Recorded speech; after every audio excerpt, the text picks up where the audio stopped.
तो बेसिकली क्या है ना, वो नशे को इसलिए ज़्यादा चिपकते हैं या उनके लिए ज़्यादा ही इम्पैक्ट करता है क्योंकि उनके ऊपर ध्यान देने वाला भी कोई नहीं है और उनका जीवन में कोई इतना बड़ा उद्देश्य भी नहीं होता। तो उनके जो छोटे मोटे उद्देश्य होते हैं ना, वो अपने कम समय में पूरे कर लेते हैं। अच्छा। तो इसलिए उनका जो भी खर्चा है वो छोटा है, उसके अकॉर्डिंग वो छोटा खर्चे में पूरा दिन वो नशे में भी डले रहते हैं, तो उनको ज़्यादा इम्पैक्ट नहीं होता। लेकिन अगर कोई बड़ा बिजनेसमैन अगर ऐसा करने लगे तो उसकी सारी कंपनियां डूब जाएंगी। बिल्कुल तो बेसिकली उसके ऊपर एक प्रेशर है, वरना वो भी तो चाहता तो होगा कि मैं भी डला रहूं, मैं भी एक ऐसा फ्रीली लाइफ हो कि बढ़िया यार्ड में डला रहूं, अपने कोई नहीं हो मेरे को बोलने वाला, डिस्टर्ब करने वाला। लेकिन उसकी मजबूरी है बेचारे की, क्योंकि उसने ऐसा सिस्टम तैयार किया है कि उसको वहाँ रहना पड़ेगा, होश में रहना पड़ेगा।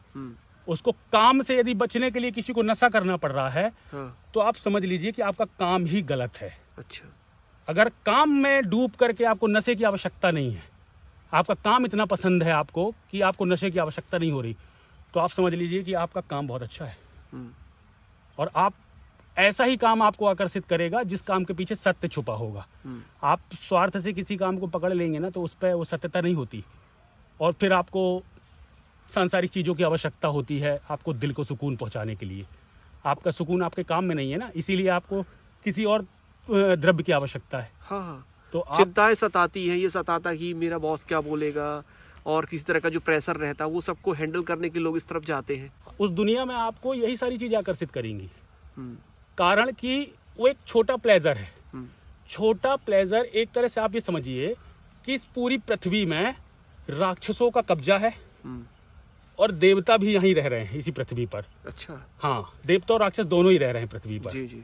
वो देवता चाह रहे हैं कि ये सारी चीजें खत्म हो जाएं, कोई नशे में ना रहे, सब चीजें, सब लोग अच्छा जीवन जिए, दुखी ना रहें। लेकिन राक्षस क्या चाह रहे हैं कि भाई हमारा बिजनेस बढ़े, केवल हमारा बिजनेस बढ़ने के चक्कर में हम किसी का नुकसान भी कर दें तो कोई फर्क नहीं पड़ रहा। ऐसे भी तरह के बिजनेसमैन होते हैं ना जो केवल अपने फायदे के लिए दूसरों का नुकसान करना, उनको कोई फर्क नहीं पड़ता।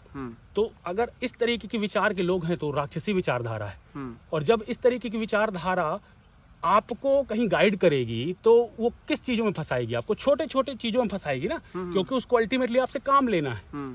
तो अगर आपको अल्टीमेट प्लेजर में पहुंचा देगी तो आप उसका काम ही नहीं करोगे। अच्छा। तो हालांकि उनको भी ज्ञान ही नहीं होता तो वो आपको कहाँ से अल्टीमेट प्लेजर दे पाएंगे। उन्होंने ही नहीं लिया।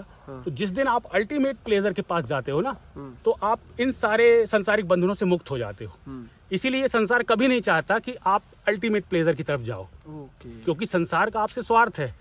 जब तक आप जवान हो तब तक संसार को आपसे काम लेना है। आप किसी के एम्प्लॉय कहलाओगे,